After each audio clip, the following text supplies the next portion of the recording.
యేసుక్రీస్తుకు శిష్యులు ఉన్నారు. ఆ శిష్యులు నిజంగా శిష్యులుగా లేరు.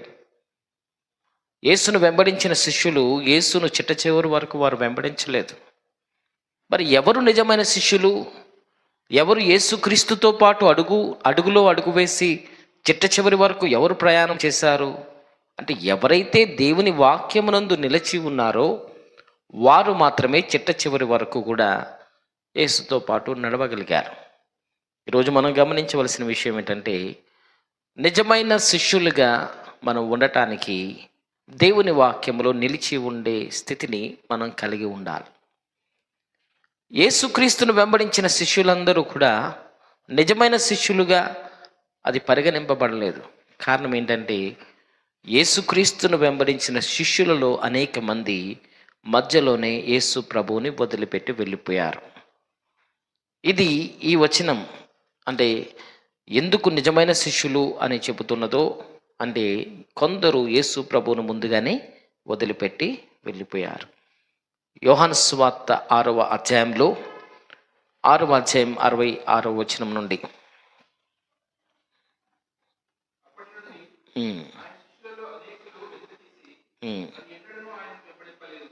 ఇక్కడ గమనిస్తే అప్పటి నుండి అని రాయబడింది. ఎప్పటి నుండి అనేది చెప్తాను. ఆయన శిష్యులలో అనేకులు వెనక తీసి వెనకడుగు వేసి మరి ఎన్నడూనూ ఆయనను వెంబడింపలేదు.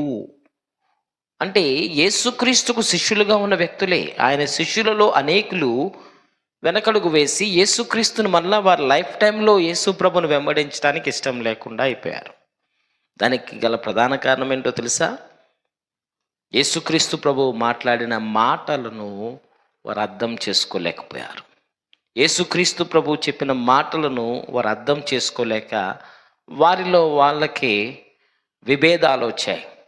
యేసుక్రీస్తు యొక్క మాటలను వాళ్ళు వింటూ ఉన్నప్పుడు వాక్య సంబంధమైన ప్రత్యక్షత వారికి అర్థం కాలేదు. ప్రాముఖ్యంగా ఏ మాటలను బట్టి వారు యేసు ప్రభును వదిలిపెట్టారు అని మనం గమనిస్తే, యోహాను సువార్త 6వ అధ్యాయంలో 52వ వచనం నుండి ఇక్కడ గమనిస్తే, నా శరీరం తిని నా రక్తం త్రాగాలి అన్నాడు. ఈ మాట వాళ్ళకి అర్థం కాలేదు, ఎందుకంటే కొంచెం కఠినంగా ఉంది. ఈయనేంటి ఇలా అంటున్నాడు?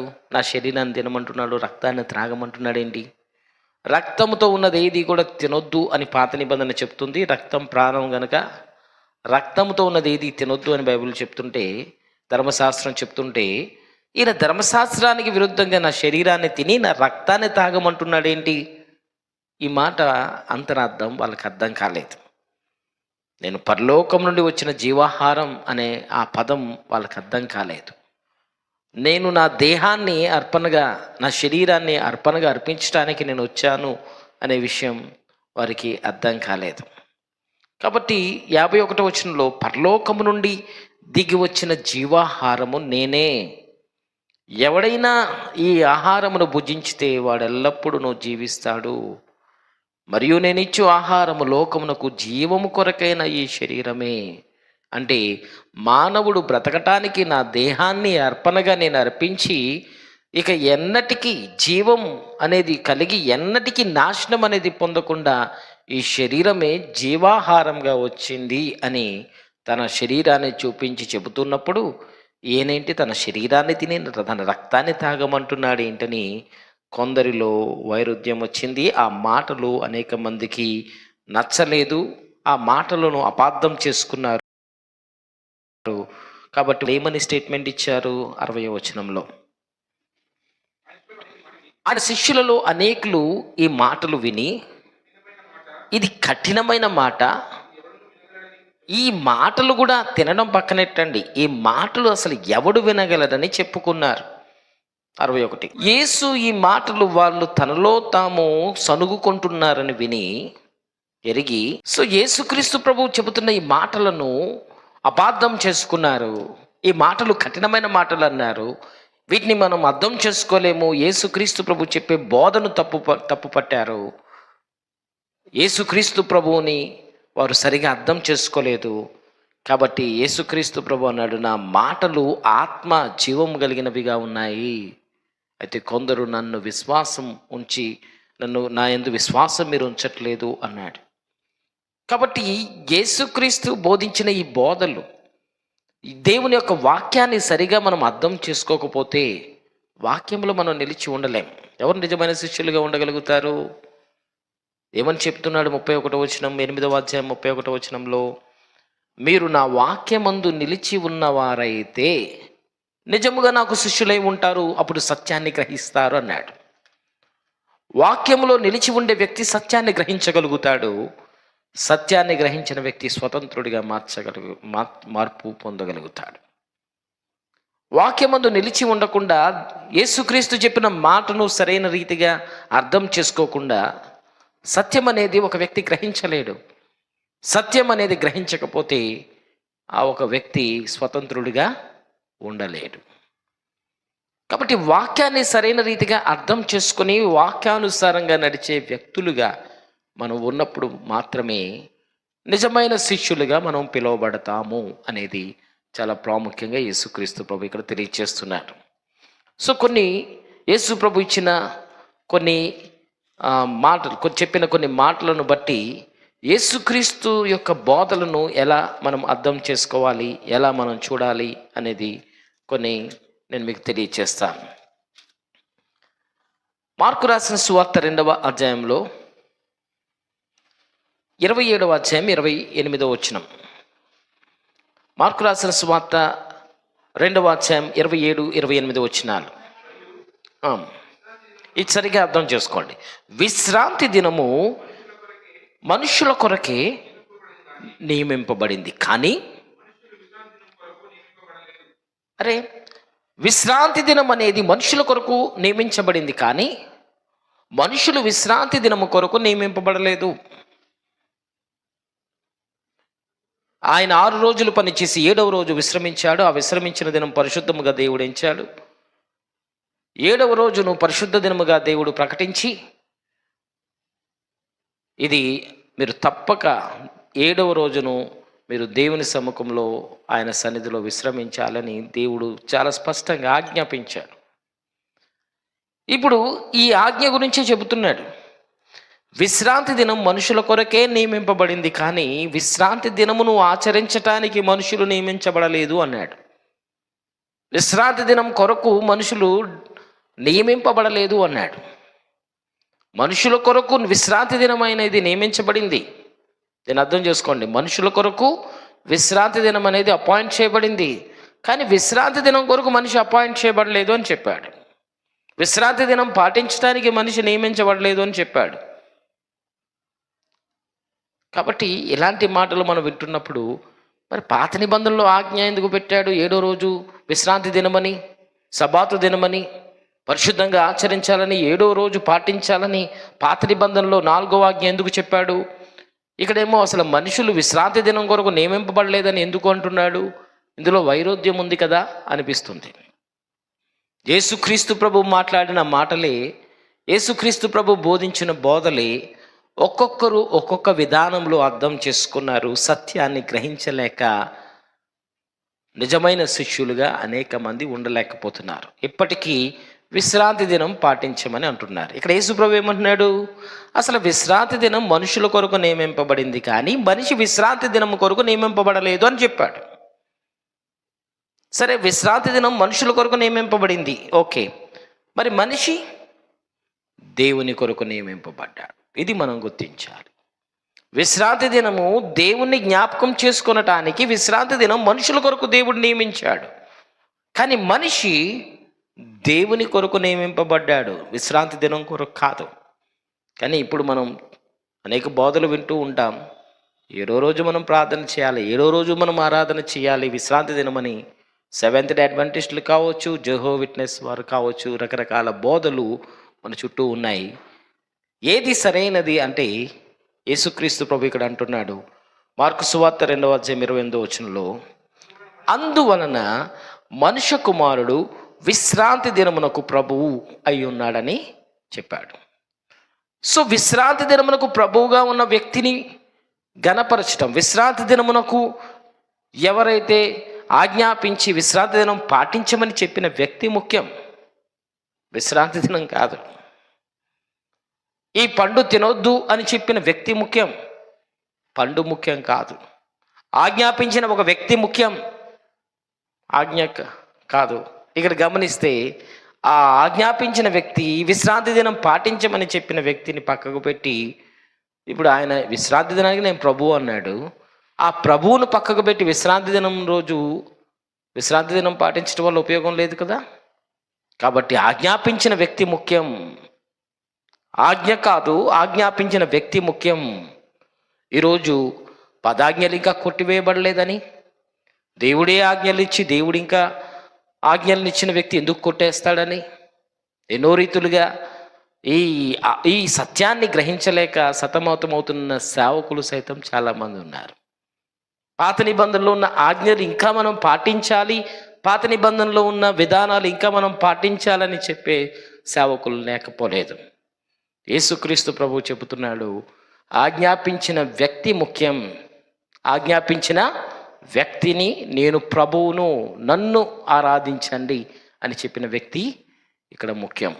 ఇది యేసుక్రీస్తు ప్రభు తెలియచేస్తూ, విశ్రాంతి దినం అనేది మనుషుల కొరకు దేవుడిచ్చాడు, కానీ విశ్రాంతి దినం మనుషుల కొరకు దేవుడిచ్చాడు, కానీ మనుషులు విశ్రాంతి దినము కొరకు నియమింపబడలేదు.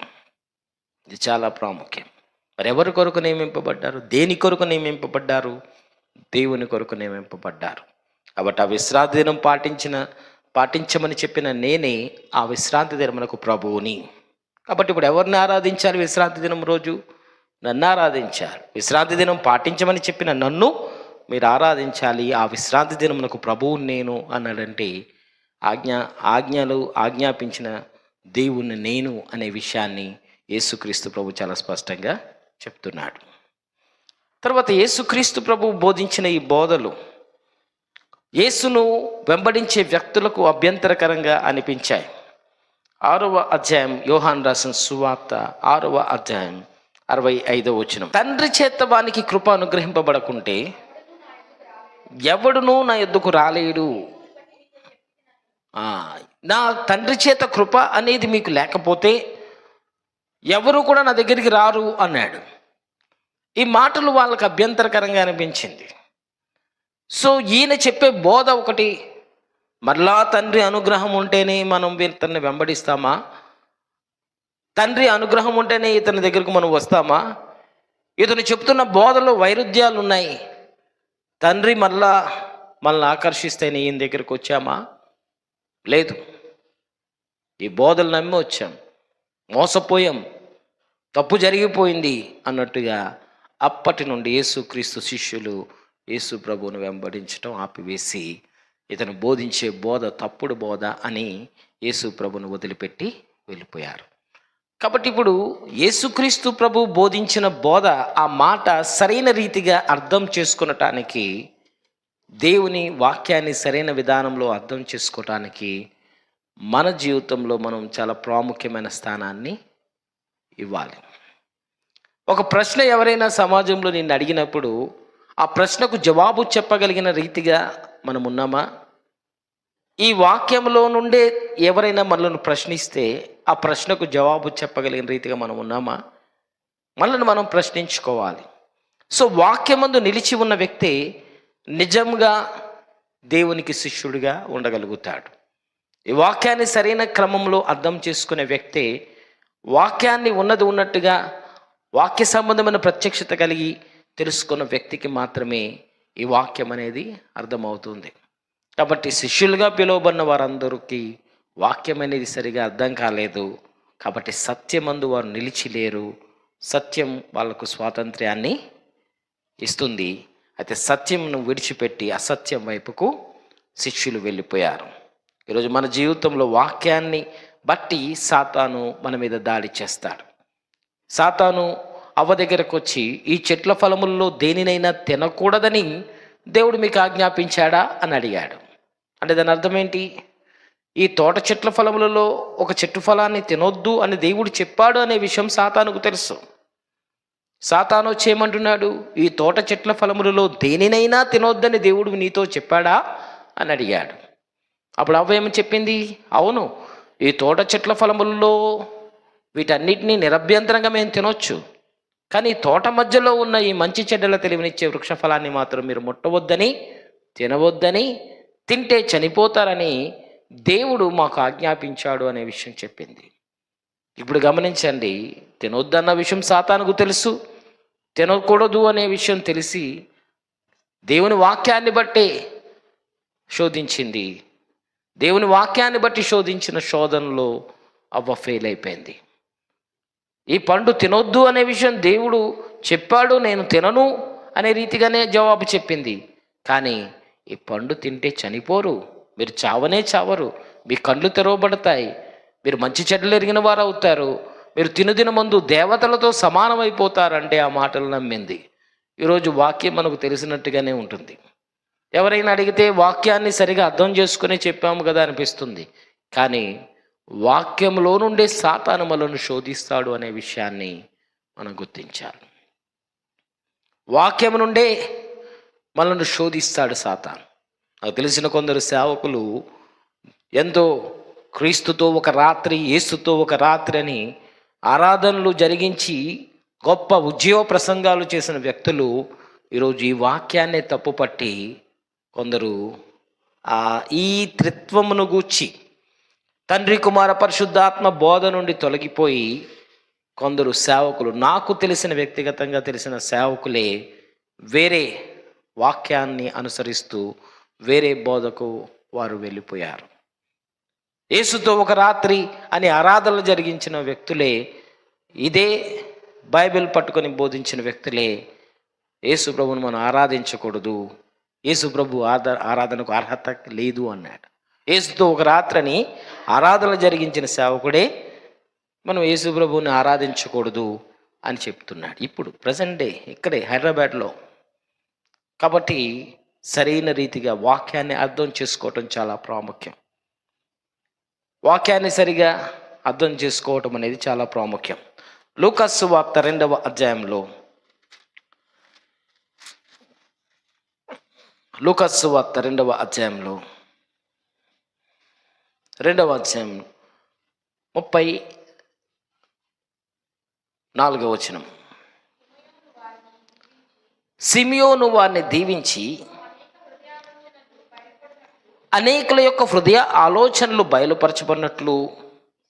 ఈయన అనేక హృదయాలోచనలను బయలుపరచబడేటట్టు ఇశ్రాయేలీలలో అనేకులు పడుటకు, తిరిగి లేపబడుటకు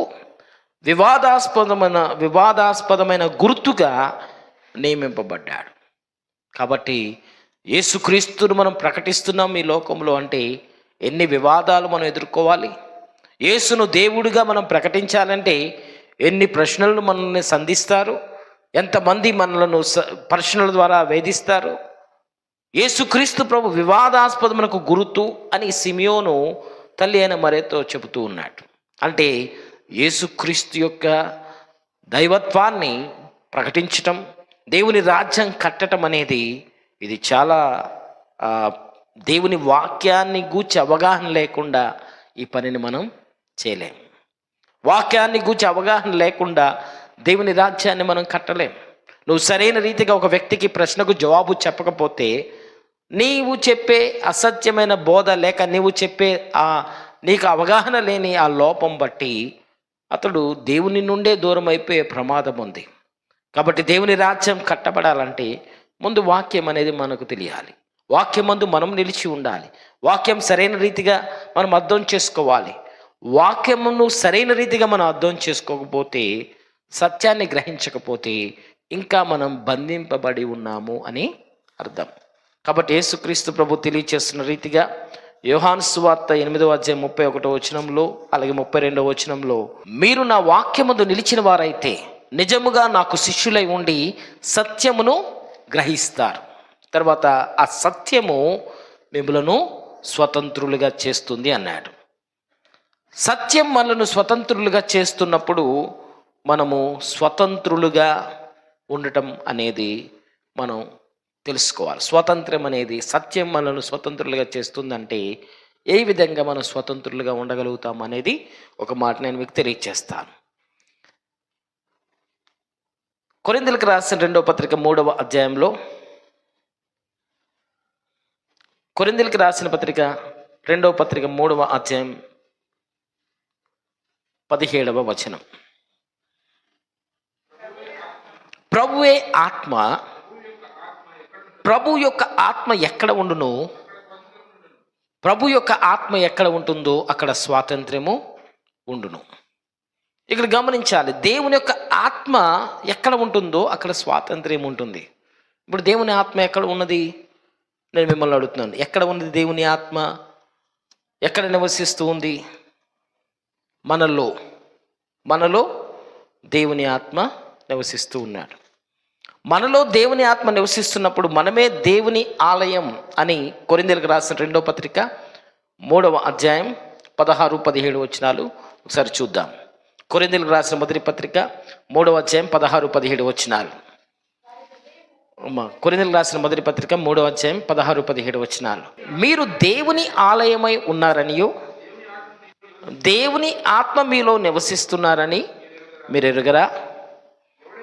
ఎవడైనాను దేవుని ఆలయమును పాడు చేసిన ఎడల దేవుడు వానిని పాడు చేస్తాడు. దేవుని ఆలయము పరిశుద్ధమై ఉన్నది, మీరు ఆ ఆలయమై ఉన్నారు అని బైబిల్ చెప్తుంది. ఎందుకు? దేవుని ఆత్మ నివసించే స్థలమే దేవుని యొక్క ఆలయం.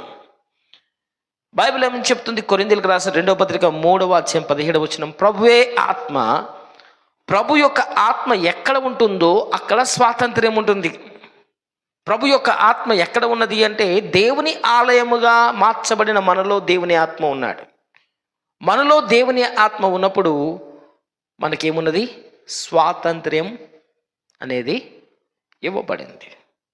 మనకు స్వాతంత్ర్యం అనేది దేవుని ఆత్మ ద్వారా మనకు కలిగింది. యేసుక్రీస్తు ప్రభు ఏం చెప్పాడు? నా వాక్యమందు నిలిచిన వారైతే మీరు సత్యమును గ్రహిస్తారు, సత్యం మిమ్మల్ని స్వతంత్రులుగా చేస్తుంది. సో దేవుని వాక్య సంబంధమైన ప్రత్యక్షత వచ్చినప్పుడు మాత్రమే స్వాతంత్ర్యం అనేది మనకుంటుంది. ఆ వాక్య సంబంధమైన ప్రత్యక్షత మనకు రాకపోతే ఆత్మ సంబంధమైన స్వాతంత్ర్యం మనకు ఉండదు. అప్పుడేమనిపిస్తుంది?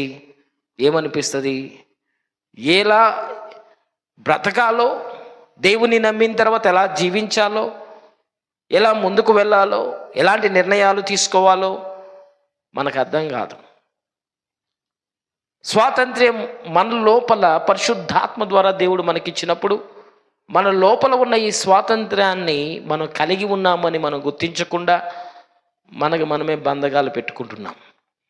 ఆ బంధకాలు ఎలా ఉంటాయి అంటే గలతీయులకు రాసిన పత్రిక 3వ అధ్యాయం, గలతీయులకు రాసిన పత్రిక 3వ అధ్యాయంలో అపోస్తలుడైన పౌలు గలతీ సంఘంతో మాట్లాడుతూ ఇటు రీతిగా అంటున్నాడు. 2వ వచనం నుండి, ఇది మాత్రమే మీ వలన తెలుసుకొని కోరుచున్నాను, ధర్మశాస్త్ర సంబంధమైన క్రియల వలన ఆత్మను మీరు పొందారా, లేక విశ్వాసముతో వినుట వలన పొందితిరా? మీరు ఇంత అవివేకులైతిరా? ఫస్ట్ బిగినింగ్ స్టేజ్ ఆత్మానుసారంగా మీరు ఆరంభించి ఇప్పుడు శరీరానుసారంగా పరిపూర్ణులుగా మార్చబడతారా అంటున్నాడు. చాలు. మన స్థితిలు ఎలా ఉన్నాయంటే, రక్షించబడినప్పుడు దేవుని ఆత్మ ద్వారా మన జీవితం ప్రారంభించబడింది. కానీ పరిపక్వత, ఆత్మ సంబంధమైన ప్రక్షాళన, సంపూర్ణత కొరకు మరలా శరీర సంబంధంగా పరిపూర్ణతను మనం వెతుక్కుంటూ వెళ్ళిపోతున్నాం. లేనిపోని వాటికి, నియమాలకు మనం బందీలైపోతున్నాం. దేవుడు చెప్పని మాటలను మనం అడాప్ట్ చేసుకుంటున్నాం. బైబిల్లో లేని విషయాలు మనం అడాప్ట్ చేసుకుంటున్నాం. బైబిల్ ఏదైతే స్వాతంత్రం ఇచ్చిందో ఆ స్వాతంత్రానికి భిన్నంగా కొన్ని పద్ధతులు, ఆచారాలు, మన నమ్మకాలతో బంధకాలను మనం సృష్టించుకుంటున్నాం. కానీ దేవుడు ఆత్మ సంబంధమైన స్వాతంత్ర్యాన్ని దేవుడు మనకిచ్చినప్పుడు శరీర సంబంధమైన క్రియలతో మన యొక్క రక్షణ పరిపూర్ణం కాదు, మన నీతి పరిపూర్ణం కాదు. దేవుడిచ్చిన పరిశుద్ధాత్మ ద్వారా ఇచ్చిన ఈ స్వాతంత్ర్యం అనేది మనం పెట్టుకునే కొన్ని బంధకాల వలన మనము కొన్ని విషయాలలో మనకు మనమే మన బంధకాల్లో చిక్కబడుతున్నాం. గలతీయులకు రాసిన పత్రిక 5వ అధ్యాయంలో 1వ వచనం, ఈ స్వాతంత్ర్యమును అనుగ్రహించి క్రీస్తు మనలను స్వతంత్రులుగా, మనకు ఎలాంటి బంధకాలు లేవని, మనం స్వతంత్రులమని దేవుడు డిక్లేర్ చేసి స్వతంత్రులుగా చేసి ఉన్నాడు. కాబట్టి మీరు స్థిరముగా వాక్యమందు నిలిచి, స్థిరముగా వాక్యాన్ని సరిగా అర్థం చేసుకొని మరలా దాస్యం అనే కాడి క్రింద చిక్కుకొనకుడి అని బైబిల్ చెప్తుంది. మనిషిని దాస్యంలోనికి నడిపించింది ఏంటి? మనిషిని పాపిగా మార్చింది ఏంటి? నువ్వు పాపి అని చెప్పింది ఏంటి? మనలో ఒక బంధకాలు సృష్టించింది ఏంటి? ధర్మశాస్త్రం. ఏమిటది? ధర్మశాస్త్రం, ఆజ్ఞ. ఆజ్ఞ అనేదే లేదనుకోండి, పాపం అనేదే లేదు కదా. ఈ పండు తినొద్దని దేవుడు చెప్పాడు అనుకోండి, ఈ మంచి చెడ్డలు తెలివినిచ్చే వృక్ష ఫలం తినొద్దు అని చెప్పకుండా దేవుడు వదిలేస్తాడు అనుకోండి, మనిషి ఏం తిన్న పాపం కాదు కదా. తినొద్దని చెప్పిన తర్వాతే మనిషి పాప అయిపోయాడు. అంటే మనిషిని దాస్యం ఒక స్లేవ్గా మార్చిందేంటి? ఆజ్ఞ, చట్టం, ధర్మశాస్త్రం. ఏ ధర్మశాస్త్రం అయితే మనిషిని బందీ చేసిందో, మనిషిని దాసులుగా మార్చిందో, బానిసగా మార్చిందో, అది యేసుక్రీస్తు ప్రభు ఆ చట్ట ప్రకారంగా, ఆ ధర్మశాస్త్రం చెప్పిన రీతిగా ఆ పాపం వల్ల వచ్చే జీతం మరణం అని చెప్పి తన శరీరంలో మరణాన్ని అంగీకరించి శిలువలో చనిపోయాడు. తన శరీరంలో ఆ ధర్మశాస్త్రాన్ని అంగీకరించి ధర్మశాస్త్రం చెప్పినట్టుగా మరణించాడు. ఇప్పుడు యేసుక్రీస్తు ప్రభు మరణించి ధర్మశాస్త్ర చట్టాన్ని తన జీవితంలో నెరవేర్చుకొని ఆ చట్టానికి రూపురేఖలు ఇచ్చి ఆ చట్టాన్ని సగించేసి మరణశాసనాన్ని రాసిన వాడే మరణించిన తర్వాత ఏమైంది? ఆ చట్టం అనేది రిమూవ్ చేయబడింది. ఆ రిమూవ్ చేయబడిపోయిన చట్టాన్ని మరలా పాటించాలని, రిమూవ్ చేయబడిన చట్టాన్ని మరలా మనం అవలంబించాలని మనం ప్రయత్నిస్తాం. చూడండి, అదే మన బంధకాలు. ఆజ్ఞ ఉన్నంత వరకే మనిషి పాపి. ఆజ్ఞ అనేది లేదనుకోండి, చట్టం అనేది లేదనుకోండి, నిన్ను పాపి అని వేలెత్తి చూపించేది ఏది లేదనుకోండి, నువ్వు పాపి కాదు కదా. నిన్ను పాపి అని వేలెత్తి చూపించే చట్టాన్ని యేసు ప్రభు తన శరీరంలో కొట్టివేసి తనతో పాటు సిలువలో మేకులతో కొట్టి తనతో పాటు సమాధి చేస్తే ఆ చట్టం అనేది కంప్లీట్గా రిమూవ్ చేయబడిన తర్వాత ఇక పాపం అనేది ఇక ఏది లేనప్పుడు మనము సరైన రీతిగా దీన్ని అర్థం చేసుకోవాలి. రోజు ఎంతమంది ప్రార్థన చేస్తూ ప్రభు నేను పాపిని అంటున్నారు? అంటే యేసు ప్రభు నమ్మిన తర్వాత, యేసు ప్రభుని రక్షించబడిన తర్వాత మనకు అలవాట్లో భాగంగా ప్రభు నేను పాపిని అనే ప్రార్థన ఎంతమంది చేస్తున్నారు? నిజంగా యేసు ప్రభు నమ్మి యేసుక్రీస్తు ప్రభునందు విశ్వాసం ఉంచి ఆయనను ప్రభు అని నువ్వు నమ్మిన తర్వాత నువ్వు పాపి అని బైబిల్ చెప్పిందా? అనేక సంఘాలలో ఏబిసిడీలు మరలా దిద్దుతున్న ఒక స్టూడెంట్ని మరలా యూకేజీలో, ఎల్కేజీలో, నర్సరీలో ఏబిసిడీలు దిద్దించుతున్న రీతిగా ప్రతిసారి పాపాన్ని బూచిగా చూపించి, పాపాన్ని హైలైట్ చేసి, పాపాన్ని భూతద్దంలో చూపించి, ఏదైతే కొట్టివేశాడో, ఏదైతే యేసు ప్రభు తీసివేశాడో ఆ తీసివేసిన దాన్ని వాక్యంగా ప్రకటిస్తూ మరుగుజ్జుల్లాగానే ఉండిపోతున్నారు. యేసు ప్రభు ఏమయ్యాడో తెలుసా? మనము దేవుని నీతిగా మార్చబడటానికి పాపమెరుగని ఆయనే పాపంగా మార్చబడ్డాడు. ఇది బైబిల్ చెప్తున్న వాస్తవం. ఆయనే పాపంగా మార్చబడ్డాడు. పాపమునకు శిక్ష ఆయన శరీరం మీద విధించుకున్నాడు. పాపమునకు శిక్ష విధించుకున్నందుకు ఆయన మరణించాడు. పాపమును ఆయన శరీరంలో కొట్టివేసి శిక్ష విధించిన తర్వాత, శిక్ష అనేది ఫైనల్ జడ్జిమెంట్లో శిక్ష అనేది వేయబడిన తర్వాత పాపం సమాధి చేయబడింది. మరణించి సమాధి చేయబడిన తర్వాత ఇక మరలా అది బతకలేదు, పాపం ఇక బతకలేదు. కానీ పాపం ఇంకా బతికున్నట్టుగా పేరెత్తి మాటికి పాపాన్ని వేలెత్తి చూపిస్తూ, పాపాన్ని ఎక్కువగా హైలైట్ చేస్తూ బోధ అనేది యేసు ప్రభు చెప్పలేదు. దేవుని రాజ్యం అని చెప్పాడు. దేవుని రాజ్యం అనేది హైలైట్ చేశాడు. ఈరోజు బోధలు ఎలా ఉన్నాయంటే నువ్వు పాపివి, నువ్వు నరకానికి వెళ్ళిపోతావు, ఇది సువార్త ఎలా అవుతుంది? నువ్వు నాశనం అయిపోతావు, ఇది సువార్త ఎలా అవుతుంది? పాపం అనేది కొట్టివేయబడింది అనేది సువార్త. ఆజ్ఞ, నిన్ను పాపిగా చేసిన ధర్మశాస్త్రం కొట్టివేయబడింది అనేది సువార్త. నీ బంధకాల నుండి నువ్వు బయటకు వచ్చావు, నువ్వు స్వతంత్రుడవు అని చెప్పేది సువార్త. నువ్వు నరకానికి వెళ్ళిపోతావు, అని చెప్పేది సువార్త కాదు. నీ నాశనాన్ని శాసించేది సువార్త కాదు. యేసుక్రీస్తు ప్రభు దేవుని రాజ్యాన్ని కట్టడానికి స్వాతంత్రులుగా మనల్ని చేశాడు. నువ్వు స్వాతంత్రం కలిగిన బోధను బోధించడానికి నువ్వు నియమింపబడ్డావు. బొట్టు తీసేయి, డ్రెస్ మార్చు, తెల్ల వస్త్రం వేసుకో, అది తీసేయి అని నువ్వు చెప్పడానికి పిలువబడలేదు. ఇవన్నీ పరిశుద్ధాత్ముడు వాళ్ళ మనసాక్షితో మాట్లాడితే వాళ్ళే తీసేస్తారు. ఒక వ్యక్తి మనసాక్షిలో దేవుడు మాట్లాడటం మొదలు పెడితే వాళ్ళే సరి చేసుకుంటారు. ఎలా ఉండాలో ఎలా బ్రతకాలో దేవుడే నేర్పిస్తే వాళ్ళే మారిపోతారు. నువ్వు చెప్పక్కర్లేదు. నువ్వు చేయాల్సిన పని ఒకటే, వాక్యాన్ని వాక్యంగా ప్రకటించటం. నువ్వు వాక్యమందు నిలబడి వాక్యాన్ని సరైన రీతికి అర్థం చేసుకొని వాక్యమందు స్థిరపరచబడి నువ్వు వాక్యాన్ని ఉన్నది ఉన్నట్టుగా నువ్వు ప్రకటించడమే సువార్త. వాక్యానికి భిన్నమైనది ఏది కూడా సువార్త కాదు.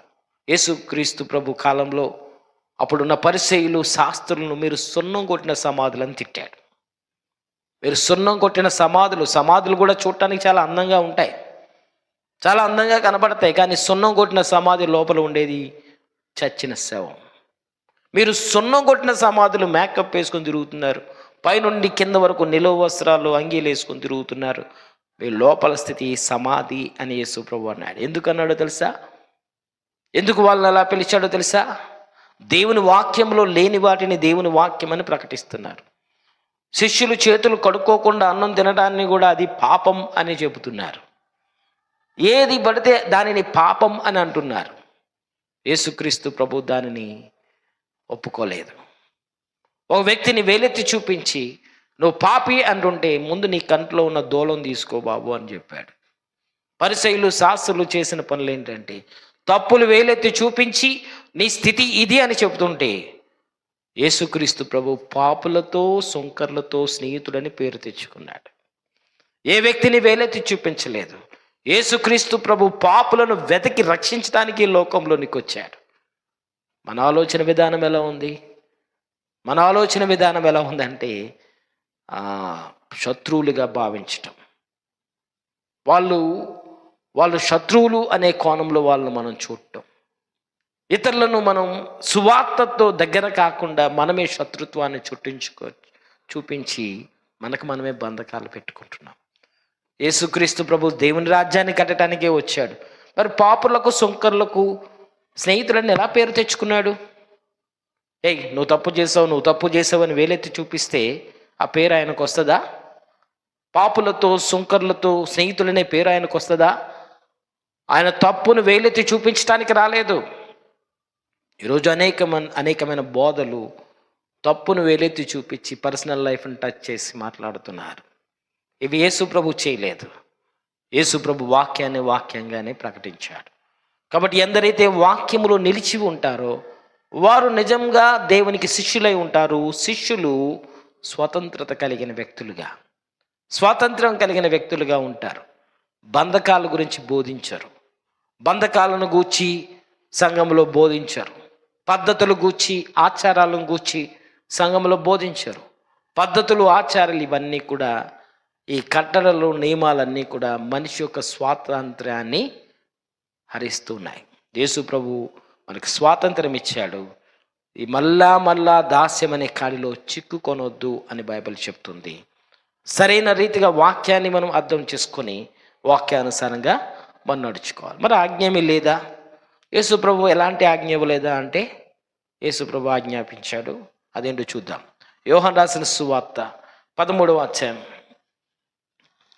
యోహాను రాసిన సువార్త 13వ అధ్యాయం 14వ వచనం నుండి. ఇక్కడ యేసుక్రీస్తు ప్రభు ఒక పనిని చేసి చూపించాడు. ఆజ్ఞ అనేది ఏంటో 34, 35 వచనాల్లో రాయబడింది. ఇక్కడ యేసుక్రీస్తు ప్రభు ఒక పని చేసి చూపించాడు. అదేంటంటే యేసుక్రీస్తు ప్రభు తన పై వస్త్రాన్ని తీసి పక్కనెట్టి తన అంగీని నడుంకు కట్టుకొని యేసుక్రీస్తు శిష్యుల పాదాలన్నీ కూడా కడిగాడు. యేసుక్రీస్తు ఏమంటున్నాడు? నేను మీ ప్రభువును బోధకుడునై ఉండి మీ పాదములను కడిగిన ఎడల మీరు కూడా ఒకరినొకరి పాదాలను కడుగాలి అని చెప్పాడు. చాలా సంఘాల్లో ఇది పాటిస్తున్నారు. చాలా సంఘాల్లో ఒకరి పాదాలు ఒకరు కడగటం అనేది చాలా సంఘాల్లో జరుగుతూ ఉంది. అయితే ఇప్పుడు ఆజ్ఞ ఏది అనేది నీకు చెప్తాను. మీరు కూడా నాకు మాదిరిగా ఉండండి అని చెప్పాడు. అంటే నేను ప్రభువునై ఉండి, నేను బోధకుడనై ఉండి నేనేం చేస్తున్నాను? తగ్గించుకుంటున్నాను.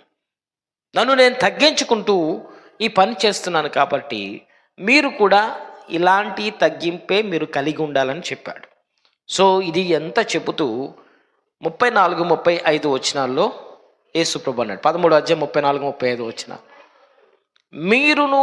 మీరు ఒకరికొకరు ప్రేమించవలనని ఇది ఆజ్ఞ. ఏం ఆజ్ఞాపించాడు?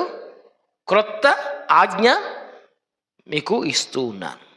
నేను మిమ్మును ప్రేమించినట్టే మీరును కూడా ఒకరినొకరు ప్రేమించాలి.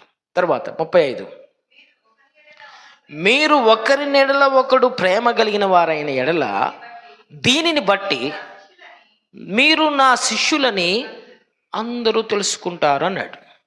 ఇప్పుడు మనం అర్థం చేసుకోవాలి, ఎన్ని రకాల క్రిస్టియన్ ఆర్గనైజేషన్స్ ఉన్నాయి, ఎన్ని రకాల చర్చెస్ ఉన్నాయి. కొన్ని సంఘాల్లో హల్లెలూయా అను అంటున్నారు, కొన్ని సంఘాల్లో అనవద్దు అంటున్నారు, కొన్ని సంఘాల్లో ఉపవాసం చేయమంటారు, కొన్ని సంఘాల్లో ఉపవాసం చేయొద్దు అంటారు. ఎన్ని వైరుధ్యాలు ఉన్నాయి. మనం నమ్మే దేవుడు ఒక్కడే, యేసు ప్రభునే మనం నమ్ముతున్నాం. కానీ ఒక్కొక్క సంఘాల్లో ఒక్కొక్క ఆచారం, ఒక్కొక్క సంఘంలో ఒక్కొక్క బోధ.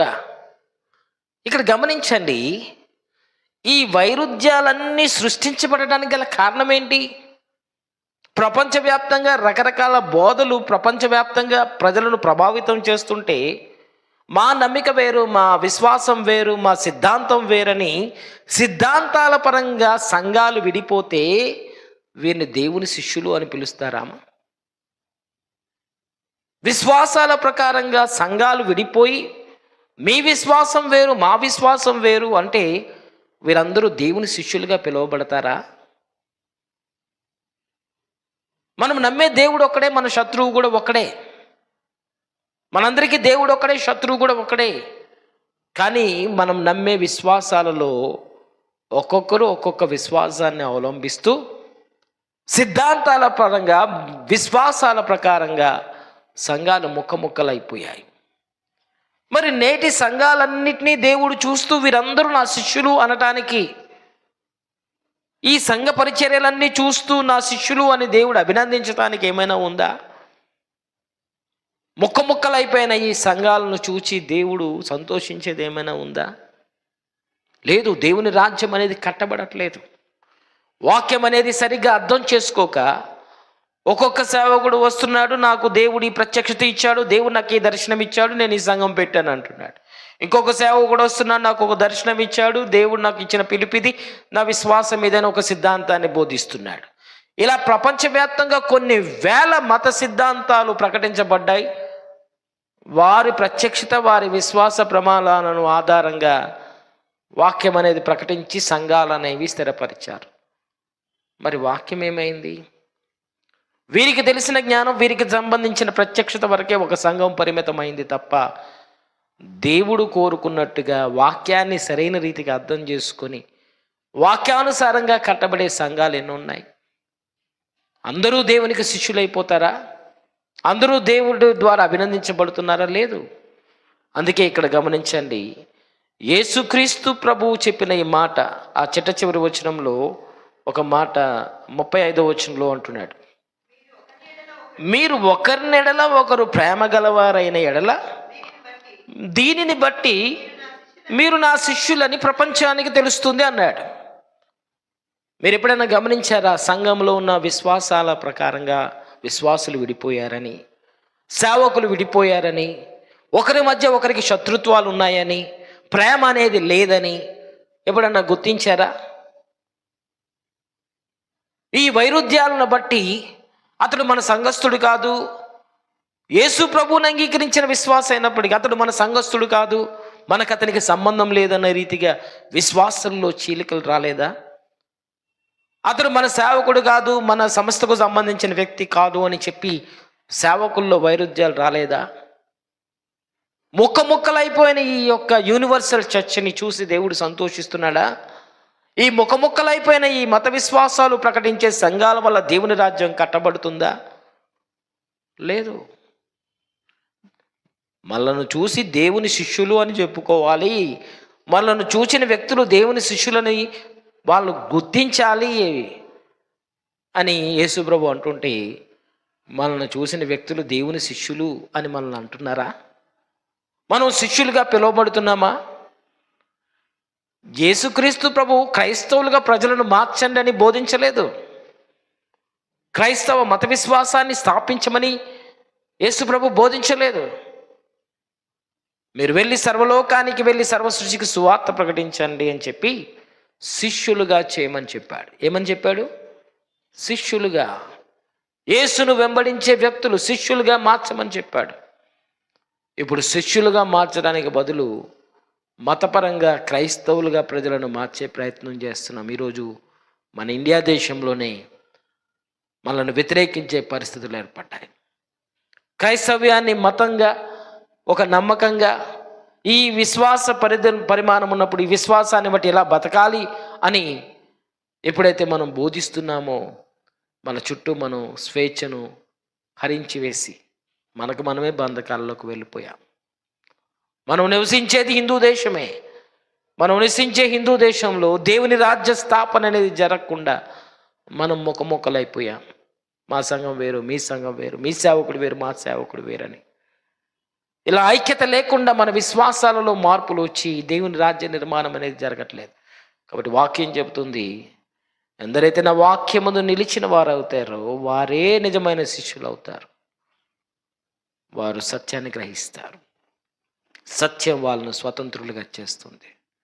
ఈ స్వాతంత్ర్యాన్ని కలిగిన వ్యక్తులుగా మనం ఉండకుండా, స్వాతంత్ర్యాన్ని గురించి ప్రకటించకుండా, బంధకాలను ప్రజలకు బోధిస్తూ, నాశనాన్ని తెలియచేస్తూ, నరకాన్ని చూపించి భయపెడుతూ సువార్త పేరుతో మనం చేస్తున్నది తప్పు. అది యేసు ప్రభు చేయలేదు.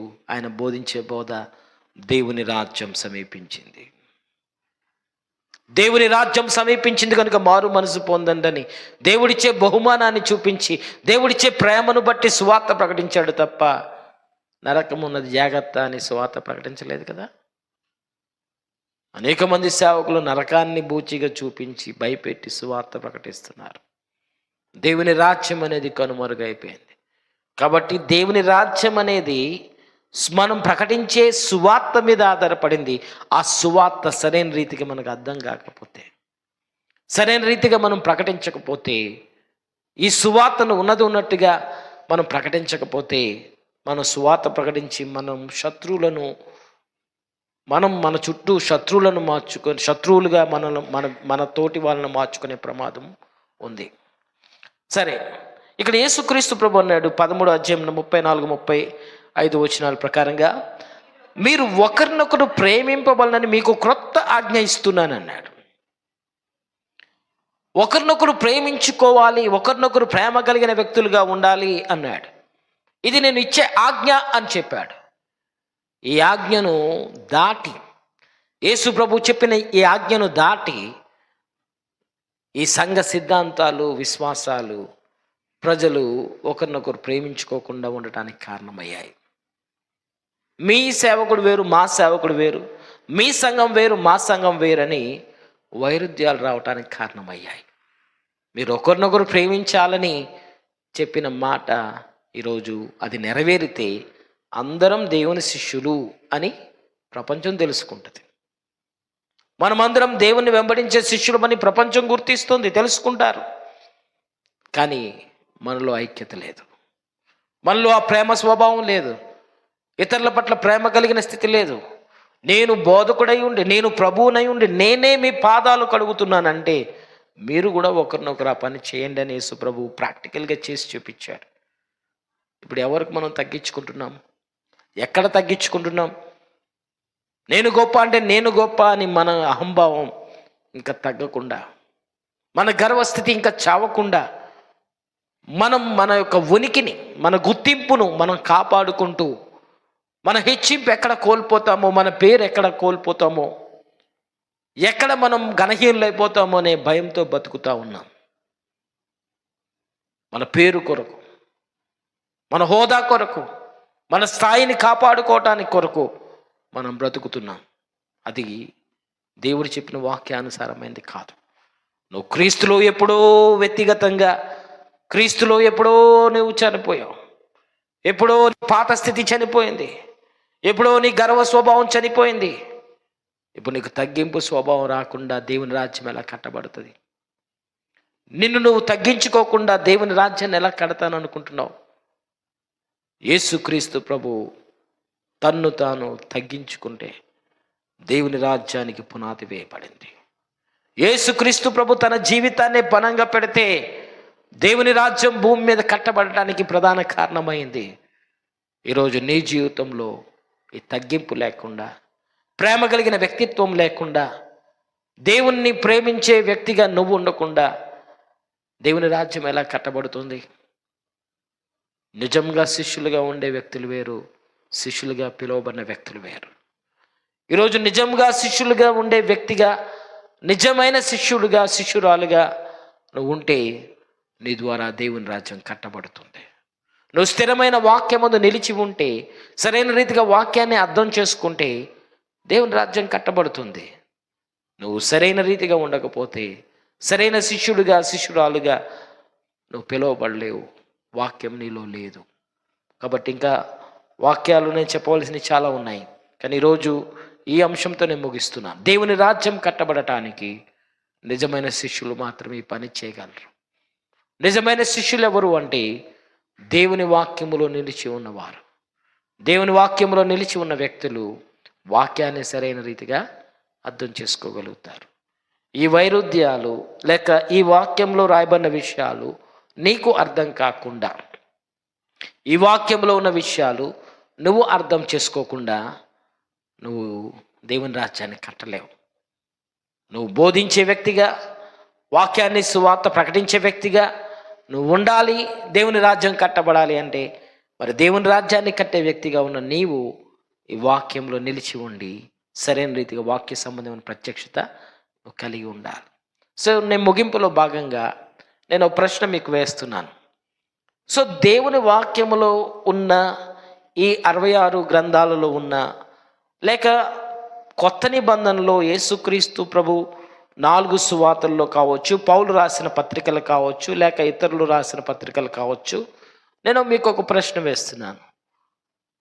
పాత నిబంధన కావచ్చు, కొత్త నిబంధన కావచ్చు, మీకు తెలియని విషయాలు, అర్థం కాని విషయాలు ఇంకా ఏమైనా ఉన్నాయా?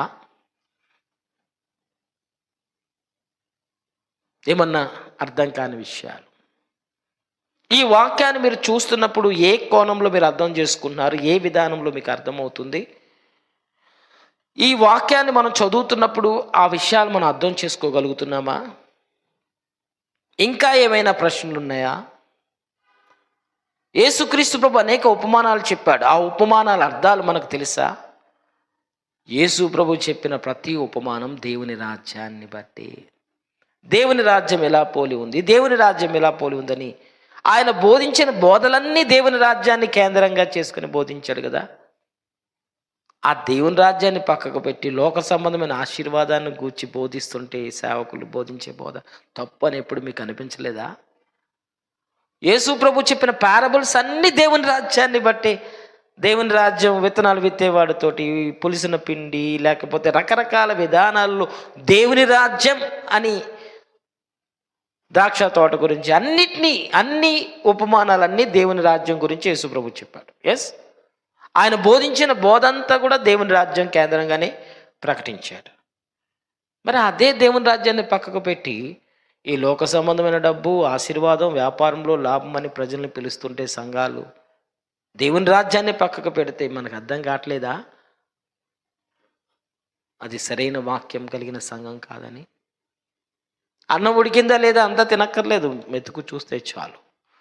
దేవుని రాజ్యం ఏ సంఘం అయితే నిర్లక్ష్యం చేస్తుందో, దేవుని రాజ్య సంబంధమైన బోధ ఏ సంఘం అయితే నిర్లక్ష్యం చేస్తుందో, అది దేవుని రాజ్య స్థాపన కొరకు నియమింపబడిన సంఘం కాదు.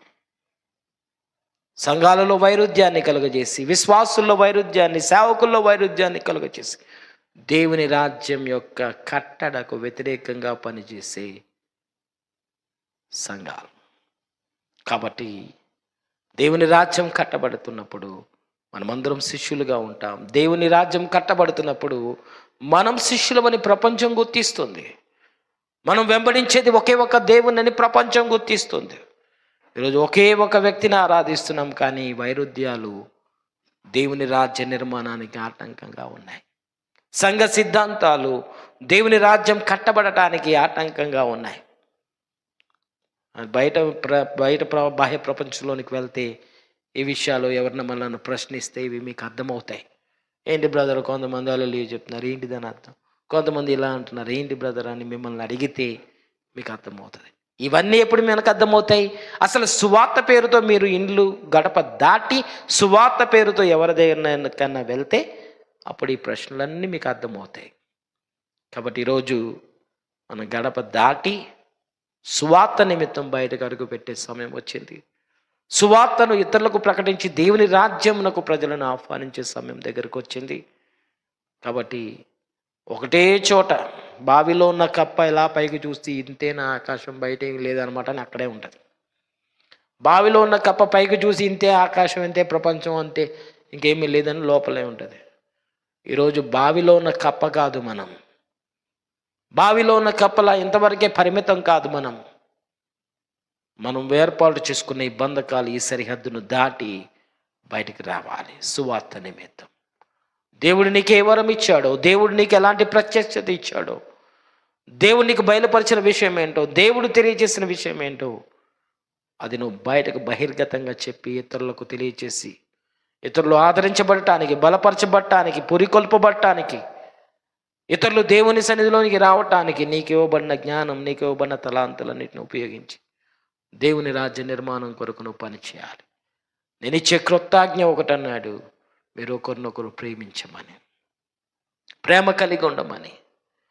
మనం ప్రేమ కలిగి ఐక్యత కలిగి ఉంటే మనం దేవుని శిష్యులుగా పిలువబడతాం.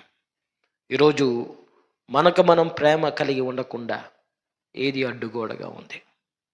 ఒకరినొకరు ప్రేమ కలిగి ఉండకుండా ఎలాంటి విషయాల్లో ఆటంకాలు ఉన్నాయి? ఒకవేళ మనం ఒకరినొకరు ప్రేమించుకొని ఐక్యత కలిగి ఉండకపోతే దేవుని రాజ్యం కట్టపడదు. మొట్టమొదటి శిష్యులు స్థాపించిన సంఘం, అపోస్తులు స్థాపించిన సంఘం, వారు బోధించిన బోధలు అందరూ నిలిచి ఉన్నారు. సహవాసములు అందరూ నిలిచి ఉన్నారు. రొట్టె ద్రాక్ష రసం ఇచ్చినప్పుడు అందరూ కలిసి తీసుకున్నారు. ఈ ప్రార్థనలో అందరూ ఏకీభవించారు. ఇంటింటా రొట్టె విరుస్తున్నప్పుడు వాళ్ళ ఇంటికి మేము రామని ఎవరు అనలేదు, వీళ్ళింటికి మేము రామని ఎవరు అనలేదు. ఇంటింటా రొట్టె విరుస్తున్నప్పుడు అందరూ ఆ ఇంటికి వచ్చారు. ఈరోజు మేము మీ ఇంటికి రాము, మీరు మా ఇంటికి రావద్దు అంటున్నాం.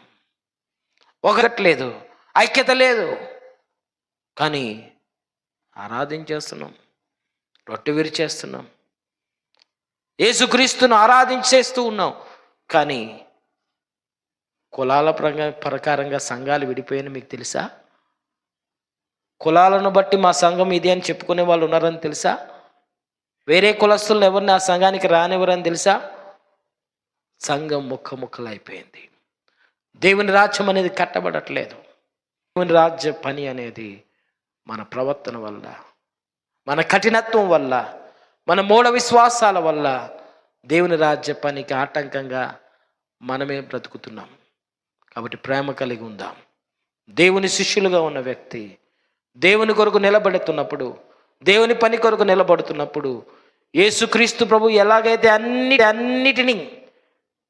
అన్నిటినీ ఆయన కలిగే అవమానాలన్నిటిలో, నిందలన్నిటిలో, బాధలన్నిటిలో తన్ను తాను తగ్గించుకొని ఎలాగైతే వెళ్ళాడో మనం కూడా ఒకరినొకరు తగ్గించుకుందాం, మనలో నుండి తీసివేద్దాం.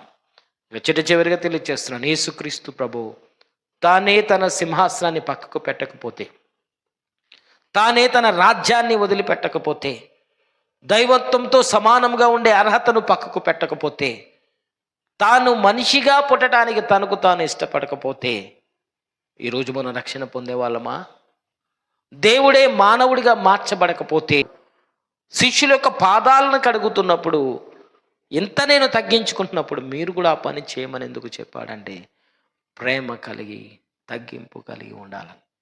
ఈరోజు మన గర్వ స్వభావం పక్కకు పెట్టి, నేను గొప్ప అనే హెచ్చింపును పక్కకు పెట్టి, అందరూ క్రీస్తులో సమానం, అందరం క్రీస్తులో సమానత్వం కలిగిన వ్యక్తులుగా, ఒక కుటుంబంగా ఏ సంఘం అయితే ఉంటుందో ఆ సంఘం దేవుని ద్వారా ఆశీర్వదించం. ఒక కుటుంబ భావన, ఒకరికి కష్టం వస్తే అది నా కష్టమని ఒకరికొకరు ప్రార్థించటానికి, ఒకరికొకరు పురికొల్పటానికి ఏ సంఘం అయితే ఉంటుందో ఆ సంఘం ద్వారా దేవుని రాజ్యం కట్టబడుతుంది. సో మనమందరం కూడా దేవుని రాజ్య నిర్మాణంలో ఉన్నప్పుడు ఒకరినొకరు ప్రేమ కలిగి ఉందాం. అందరూ న్యూ ఇయర్ వస్తున్నప్పుడు ఏమన్నా పాత కక్షలు, కోపాలు ఉంటే ఆ న్యూ ఇయర్కి రాకముందు 31st night brother sorry brother క్షమించనని సమాధాన పనులు ఉండొచ్చు. మేబీ అలా ఆర్టిఫిషియల్గా మీరు అలాంటి భక్తి కలిగి ఉంటారని నేను అనుకోలేదు. అలాగే మీరు ప్రతి ఇయర్ అలా చేయాలని కూడా నేను ఇప్పుడు చెప్పలేదు. బట్ కొంతమంది న్యూ ఇయర్ వచ్చింది కాబట్టి మనం పాత పగలు ప్రతీకారాలన్నీ పక్కకి ఎడదామని కలిసిపోయిన వాళ్ళు ఉండొచ్చు, మంచిదే. బట్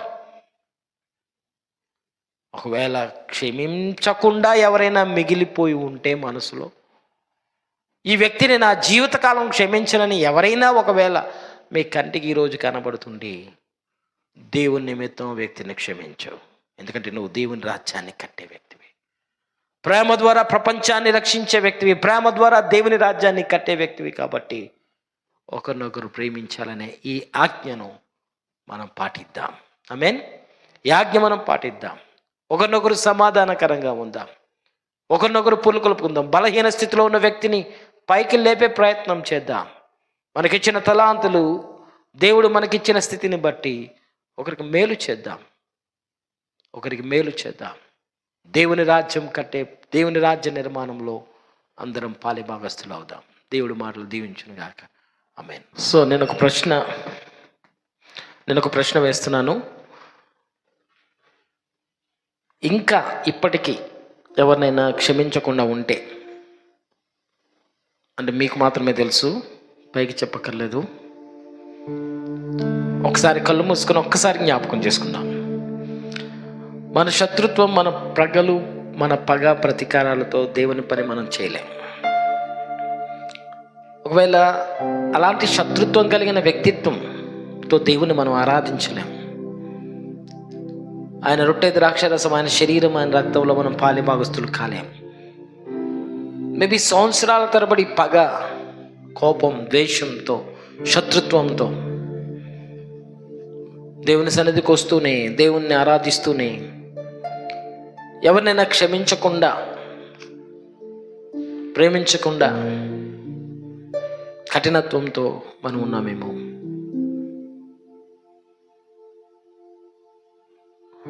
ఒకవేళ ఈ ఆజ్ఞను మనం పాటించకపోతే దేవుని వాక్యమందు మనం నిలిచిన వారం కాదు.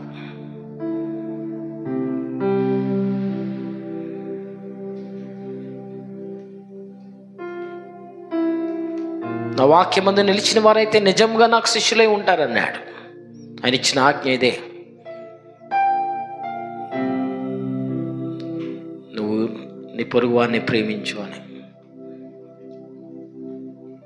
దీన్ని ధిక్కరించి, దీన్ని పక్కకు పెట్టి ప్రేమ కలిగిన వ్యక్తిగా మనం ఉండకుండా, వాక్యానుసారంగా మనం ఉండకుండా, శత్రుత్వం కలిగిన మనస్సు, ద్వేషం కలిగిన హృదయంతో మనం ఉండి దేవుని రాజ్యాన్ని మనం కట్టలేము. సో మనం ఒక్క నిమిషం కళ్ళు మూసుకొని, బైబిల్ చెప్తుంది, యేసుక్రీస్తు ప్రభు కూడా చెప్పాడు. సో మనం చేయాల్సిన ఒక పని, అది ప్రాముఖ్యమైన పని ఉంది, దాన్ని మనం చేద్దాం. యేసుక్రీస్తు ప్రభు చేయమన్న పని, చెప్పిన పని, ఎలా మన శత్రువును క్షమించాలో, యేసు ప్రభు ఎలా ప్రార్థన చేయాలో చెప్పాడు. ఆ వచనం ఒక్కటి నేను చదువుతున్నాను. మత్తయి రాసిన సువార్తలో 5వ అధ్యాయంలో 44వ వచనంలో ఈ మాట చెప్పాడు. నేను మీతో చెప్పినదేమనగా, మీరు పరలోకమందున్న మీ తండ్రికి కుమారులై ఉండునట్లుగా మీ శత్రువులను ప్రేమించండి, మిమ్మల్ని హింసించుచున్న వారి కొరకు ప్రార్థన చేయండి. సో నేను ఎవరినైనా ప్రేమిస్తాను కానీ ఈ వ్యక్తిని కాదు అన్నట్టుగా ఎవరైనా ఉన్నారేమో. నేను ఎవరినైనా క్షమిస్తాను కానీ ఈ వ్యక్తిని క్షమించను అన్నట్టుగా ఎవరైనా ఉన్నారేమో. ఎవరైనా మీకు కనబడుతున్నారేమో. ఒకసారి గుర్తించండి. నేను మరలా చదువుతున్నాను. నేను మీతో చెప్పినదేమనగా, మీరు పరలోకమందున్న మీ తండ్రికి కుమారులై ఉండునట్లుగా మీ శత్రువులను ప్రేమించండి, మిమ్మల్ని హింసించుచున్న వారి కొరకు ప్రార్థన చేయండి.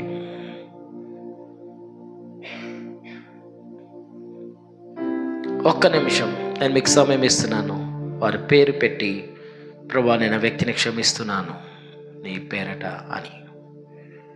ప్రభు ఈ వ్యక్తిని నేను క్షమిస్తున్నాను, ఈ వ్యక్తిని నేను ప్రేమిస్తున్నాను. నీ రాజ్యం నా ద్వారా కట్టబడాలి, నీ రాజ్యమునకు నేను ఆటంకంగా ఉండకూడదు ప్రభువా, నీ రాజ్యం నా వలన కట్టబడాలి. నేను నిజమైన శిష్యురాలుగా ఉండాలని కోరుకుంటున్నాను. నీ వాక్యమందు నిలిచి ఉండాలని నేను కోరుకుంటున్నాను. నువ్వు ఇచ్చిన ఆజ్ఞను బట్టి నేను బ్రతకాలని కోరుకుంటున్నాను. నేను మీకు కృతజ్ఞ ఇచ్చుచున్నాను, మీరు ఒకరినొకరు ప్రేమించండి అని ఆజ్ఞాపించావు. ఈ ప్రేమ కలిగిన హృదయం మనం కలిగి ఈ స్థలాన్ని మనం విడిచిపెడదాం. మనకంటూ శత్రువు ఒక్కడే ఉన్నాడు, వాడు అపవాది సాతాను. That's all. ఇంకెవరు లేరు మనకు శత్రువులు. మనం నమ్మే దేవుడు ఒక్కడే, ఒకే ఒక దేవుడు ఉన్నాడు. శత్రువు కూడా ఒక్కడే ఉన్నాడు. 10 మంది శత్రువులను చేసుకొని దేవుని ఆరాధిస్తున్నావు. నీ చుట్టూ శత్రువులనుగా భావిస్తూ దేవుని ఆరాధిస్తున్నావు. ఇప్పుడు నీకు శత్రువులు ఎవరు లేరు, అపవాది తప్ప, సాతాను తప్ప. కాబట్టి నీవు క్షమించకుండా ఉన్న వ్యక్తిని ఇప్పుడు క్షమించు, ప్రేమించు. ఇది ఆజ్ఞ. ఇది పాటించినప్పుడు దేవుని వాక్యమందు నువ్వు నిలిచి ఉన్నావని అర్థమవుతుంది. ఈ ఆజ్ఞ నువ్వు పాటించినప్పుడు నువ్వు వెలుగులో నడుస్తున్నావని నీకు అర్థమవుతుంది. ఈ ఆజ్ఞ నువ్వు పాటిస్తూ ఉన్నప్పుడు నిజమైన శిష్యుడిగా శిష్యురాలుగా ఉన్నవని నీకు అర్థమవుతుంది. కృపా సత్య సంపూర్ణ గొప్ప తండ్రి నీకు వందనాలు. ఈ ప్రాముఖ్యమైన సమయం అందు ప్రభువా, నీ రాజ్యంలో మా యొక్క పాత్ర, నీ రాజ్య నిర్మాణంలో మా యొక్క పాత్ర మేము ధ్యానిస్తూ వస్తూ ఉన్నాం. నీ వాక్యములో నిలిచి ఉన్న వ్యక్తులే నిజమైన శిష్యులుగా ఉండి సత్యాన్ని గ్రహిస్తారని, ఆ సత్యం మమ్మలను స్వతంత్రులుగా చేస్తుందని మేము నమ్ముతున్నాం. నిజమైన శిష్యులుగా షైనఫ్షకైన సంఘంలో ఉన్న విశ్వాసులు ఉండాలని, నిజమైన వాక్యమందు స్థిరపరచబడిన వ్యక్తులుగా, నీ వాక్య సంబంధమైన ప్రత్యక్షత కలిగిన వ్యక్తులుగా, నీ రాజ్యం కట్టబడుటలో, నీ రాజ్య నిర్మాణంలో పనిచేసే వ్యక్తులుగా షైనఫ్షకైన సంఘంలో ఉన్న ప్రతి కుటుంబం ఉండాలని నేను ప్రార్థిస్తున్నాను. ఇది మొదలుకొని మా శత్రువులను ప్రేమించే హృదయం అనుగ్రహించండి. మా శత్రువులను క్షమించే హృదయం అనుగ్రహించండి. మమ్మలను హింసించుచున్న వారి కొరకు ప్రార్థించే హృదయం అనుగ్రహించండి. నీ రాజ్యం కట్టబడటంలో నీ ప్రేమ కలిగిన వ్యక్తులుగా మేము ముందుకు కొనసాగటానికి కృప అనుగ్రహించండి. ఒకరినొకరు తగ్గించుకునే హృదయం మీరు మాకు అనుగ్రహించండి. నీకు వ్యతిరేకమైన గర్వ స్వభావాన్ని, గర్వపు ఆలోచనలను మా నుండి దూరపరచమని ప్రార్థిస్తూ ఉన్నాం. ప్రేమ కలిగిన స్థితి, ఒకరినొకరు అభినందించుకునేలా, గౌరవించుకునేలా, ఐక్యత కలిగిన స్థితిని సంఘంలో ఉన్న విశ్వాసుల మధ్య మీరు అనుగ్రహించమని నీ కృపకు మమ్మల్ని అందరినీ అప్పగించుకుంటాం. నువ్వు సంఘానికి శిరస్సుగా ఉన్నప్పుడు మేము అవయవాలుగా ఉన్నాం.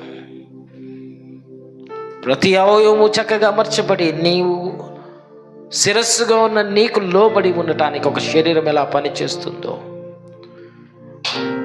సంఘంలో ఉన్న ప్రతి వ్యక్తి కూడా నిన్ను శిరస్సుగా కలిగి నీ ఆధిపత్యం క్రింద నిన్ను ప్రభువుగా, నిన్ను గౌరవిస్తూ, నిన్ను ప్రేమిస్తూ, నీకు లోబడి నీ వాక్యానుసారంగా ఉండే కృప మీరు మాకు అనుగ్రహించమని, కూడా వచ్చిన వారందరినీ నీ కాపుదలకు అప్పగిస్తూ, ఆన్లైన్లో వీక్షిస్తున్న వారందరినీ కాపుదలకు అప్పగిస్తూ, నీ రాజ్య నిర్మాణంలో ప్రతి ఒక్కరిని నీ సేవలో వాడుకొనమని యేసు నామమున ప్రార్థించి అడిగి వేడుకొనుచున్నాము తండ్రి.